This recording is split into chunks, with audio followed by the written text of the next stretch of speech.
Hello, आप सभी का स्वागत है। देखते हैं क्वेश्चन नंबर 11। इससे पहले लास्ट क्वेश्चन है। क्वेश्चन है निम्नलिखित में कौन सत्य है और कौन असत्य है। हमें कारण सहित उत्तर देना है। क्वेश्चन है निम्नलिखित में कौन सत्य है और कौन असत्य है, कारण सहित उत्तर देना है। पहला क्वेश्चन है tan a का मान सदैव 1 से कम होता है। जो tan a का मान है सदैव 1 से कम होता है, ये क्वेश्चन कह रहा है। लेकिन नहीं, इस हिसाब से क्वेश्चन ये गलत है। क्यों? क्योंकि जो tan 0 हो, चाहे tan 30 डिग्री हो, tan 45 डिग्री हो, tan 60 डिग्री हो, tan 75 डिग्री हो, tan 90 डिग्री हो, ये सब में क्या होता है, सबका मान अलग अलग होता है। इसलिए कोई जरूरी नहीं कि हमेशा इसका मान 1 से कम ही होगा। इसलिए क्या है, ये असत्य है। क्योंकि tan a का मान 1 से कभी कम भी हो सकता है और नहीं तो कभी 1 से अधिक भी हो सकता है। चलते हैं क्वेश्चन नंबर दूसरा। चलते हैं क्वेश्चन नंबर 2 की ओर।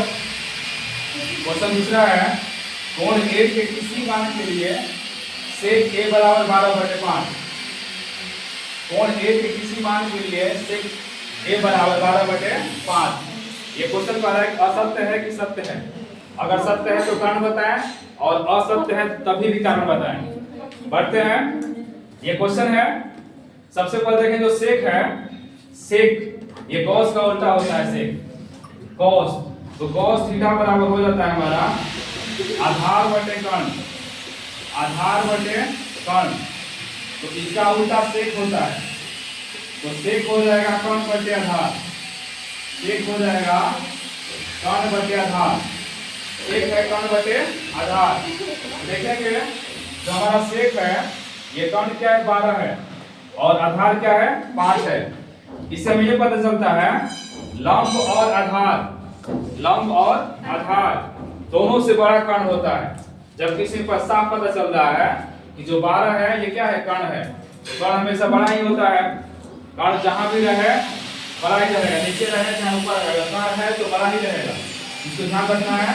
इसलिए जो कर्ण है हमारा, इसमें कर्ण ऊपर है, यहाँ भी ऊपर है तो 12 है, आधार नीचे है तो यहाँ 5 आधार है। इसलिए हमारा जो क्वेश्चन है ये सत्य है। यहाँ लिखेंगे उत्तर में सत्य है। सत्य है क्योंकि, सत्य है क्योंकि कर्ण का मान हमेशा लंब और आधार से बड़ा होता है। सत्य है क्योंकि कर्ण का मान हमेशा लंबाई और या लंब और आधार से बड़ा होता है।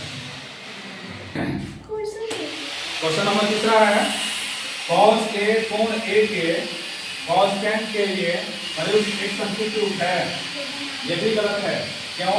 क्योंकि पता है जो cos है, cos का cos, ये cosecant यानी cosecant है, ये cosec का फुल फॉर्म होता है cosec का, इसलिए ये cos का नहीं होगा। यहाँ लिखेंगे उत्तर में असत्य है। असत्य है क्योंकि, असत्य है क्योंकि cosecant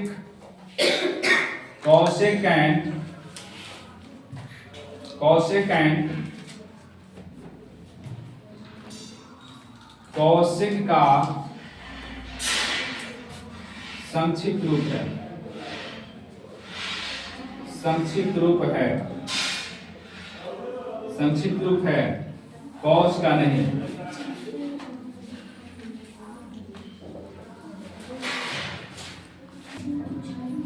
क्वेश्चन नंबर 4 है, कह रहा है कि cot और a का गुणनफल होता है।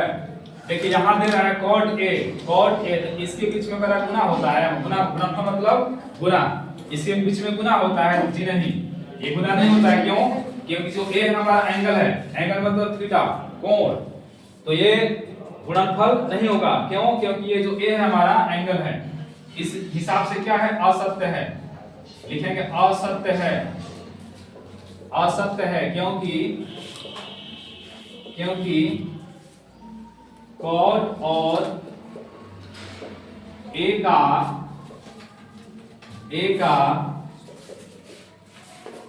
गुणनफल नहीं है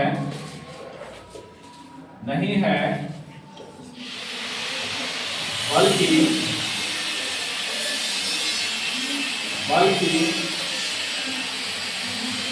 कॉट ए एक कोण है।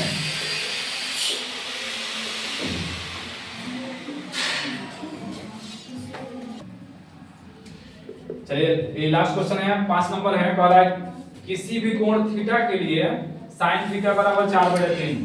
ये आपको बताया है। साइन थीटा का फार्मूला जो होता है लंब बटे कण होता है, इसमें आपको बताना है जो कण हमारा क्या है 3 है और लंबाई कितना है 4 है।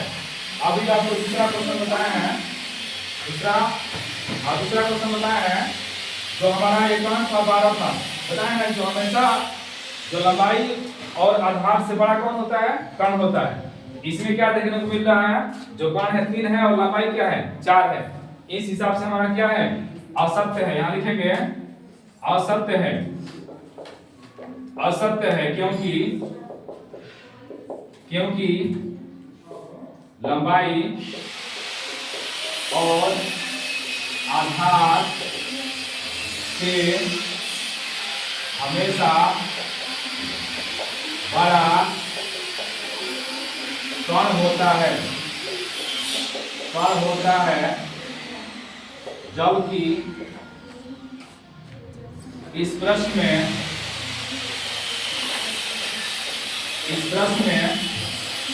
कण छोटा है, इसलिए ये गलत है। इसके साथ साथ ही हमारा चैप्टर जो है वहीं खत्म होता है। साथ में आप लोग लाइक, सब्सक्राइब, कमेंट और बेल आइकन को दबाना ना भूलें। इसकी वजह से ये चैप्टर हमारा एंड होता है और बढ़ते हैं नेक्स्ट डे यानी 8.9 का प्रैक्टिस स्टार्ट किया जाएगा। इसके बाद देखा जाएगा क्वेश्चन।